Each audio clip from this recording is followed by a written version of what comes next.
चलिए जी, अब हम लोग देखें अपना अगला topic, temperature dependence of resistivity. ये बहुत इंपॉर्टेंट टॉपिक है, न्यूमेरिकल पॉइंट ऑफ व्यू से भी, लॉजिकली भी, और इसके करस्पॉन्डिंग ढेर सारे न्यूमेरिकल्स क्वेश्चंस दिए हुए हैं एलॉयज के लिए।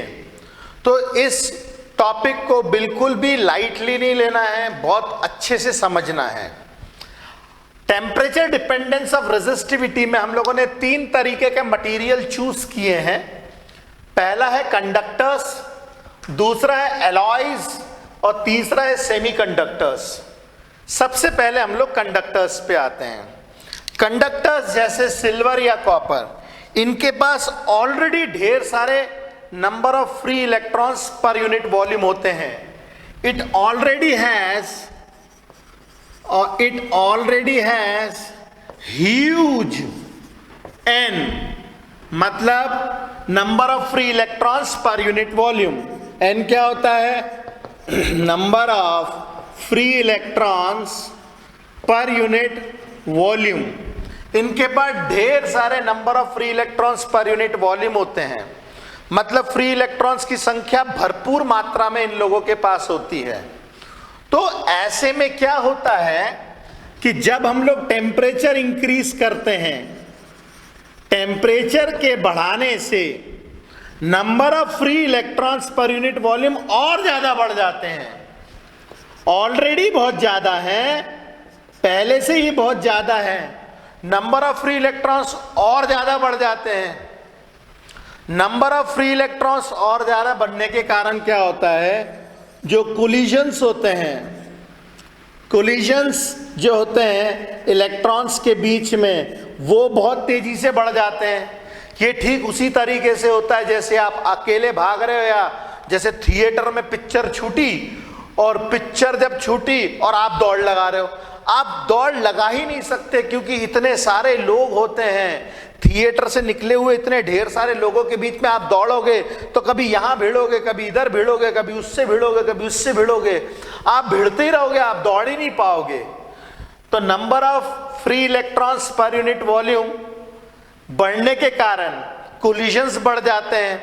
कोलिजन्स बढ़ जाते हैं तो कोलिजन्स बढ़ने के कारण क्या होता है, जो पहले थोड़ा सा स्लो चल रहा था इलेक्ट्रॉन, थोड़ा दूर दूर जाकर के कोलाइड कर रहा था, अब नजदीक नजदीक कोलाइड करेगा। दो कोलिजन्स के बीच की दूरी जो है वो घट जाएगी। डिस्टेंस बिटवीन कोलिजन वो घट जाएगी, जिसके कारण क्या होगा, रिलैक्सेशन टाइम घट जाएगा। रिलैक्सेशन टाइम घट जाएगा तो ड्रिफ्ट वेलोसिटी घट जाएगी। ड्रिफ्ट वेलोसिटी घट जाएगी तो करंट की वैल्यू घट जाएगी। इसका मतलब रेजिस्टिविटी घट जाएगी, इसका मतलब रेजिस्टेंस घट जाएगा। तो देखिए ये पूरा हमने समराइज किया है यहां पे।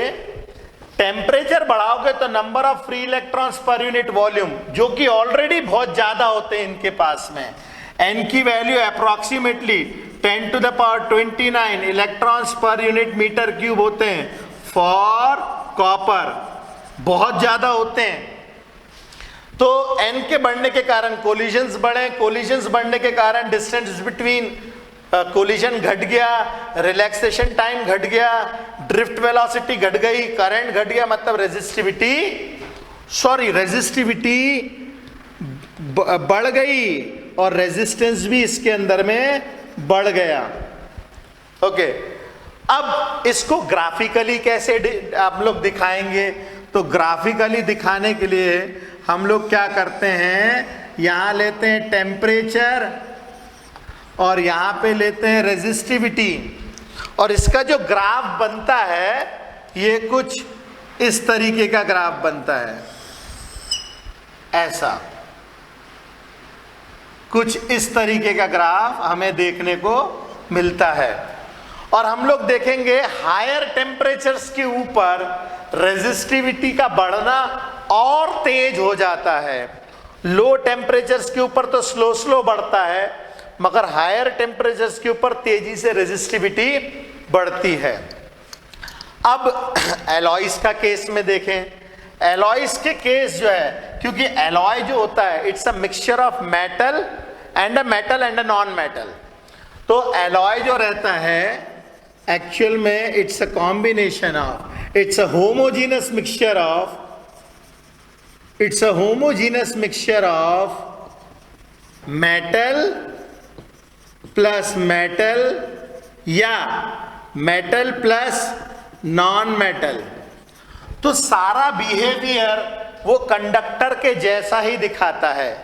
It's behaviour is same like conductors, but इसमें एक लीनियर रिलेशनशिप हमें देखने को मिलती है। It's behaviour is same like conductors, that is temperature के बढ़ाने से रेजिस्टिविटी बढ़ती है, टेम्परेचर के बढ़ाने से रेजिस्टिविटी बढ़ती है, बट इट इज लीनियर। ये इस तरीके से नहीं बढ़ता है, इसका बढ़ना कुछ इस तरीके से होता है। एलॉयज के केस में टेम्परेचर के साथ में जो रेजिस्टिविटी चेंज होती है वो कुछ ऐसे होती है। इसमें लीनियर रिलेशनशिप देखने को मिलता है।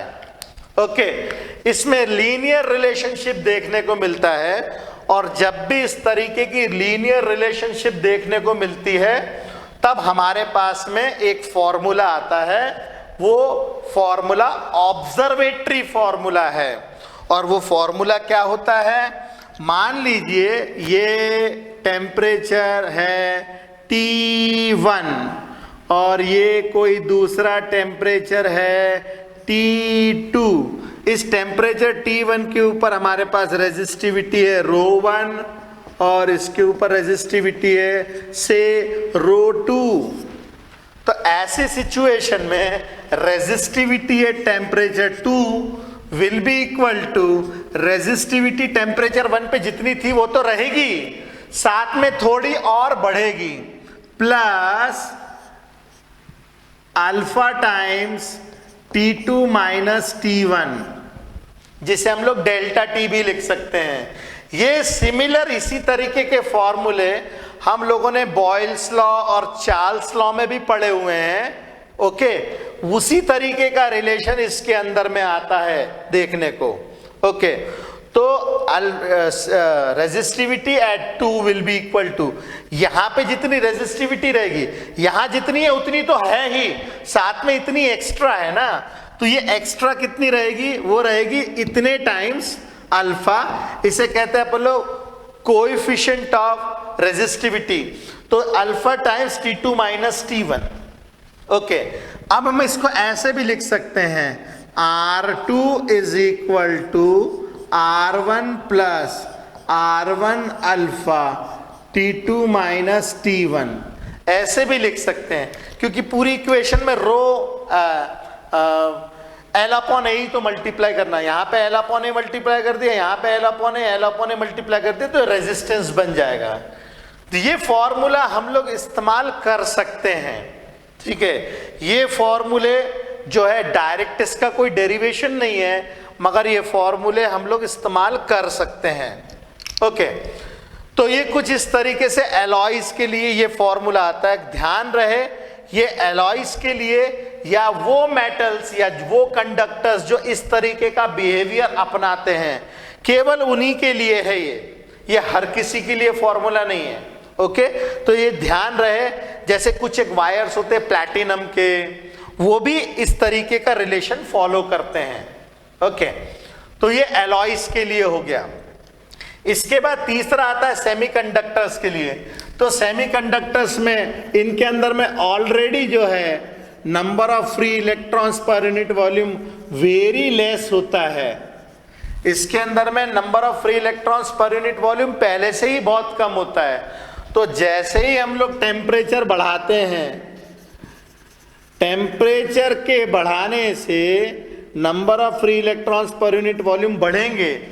पहले इसके पास कम है, यहां पे भीड़ थी, यहां पे भीड़ नहीं है, यहां पे कम है, तो नंबर ऑफ फ्री इलेक्ट्रॉन्स पर यूनिट वॉल्यूम बढ़ते हैं जब, तो इनकी जो है कंडक्टिविटी बढ़ती है और इनकी रेजिस्टिविटी घटती है। तो इनका जो बिहेवियर हमें देखने को मिलेगा ग्राफिकली, टेम्परेचर के साथ में रेजिस्टिविटी जो है इनकी डिक्रीज होती है, टेम्परेचर इसको सपोर्ट करता है। ओके, तो सेमीकंडक्टर्स के केस में टेम्परेचर को बढ़ाने से रेजिस्टिविटी घटती है और मेन कारण है इसके पीछे नंबर ऑफ फ्री इलेक्ट्रॉन्स पर यूनिट वॉल्यूम का कम होना।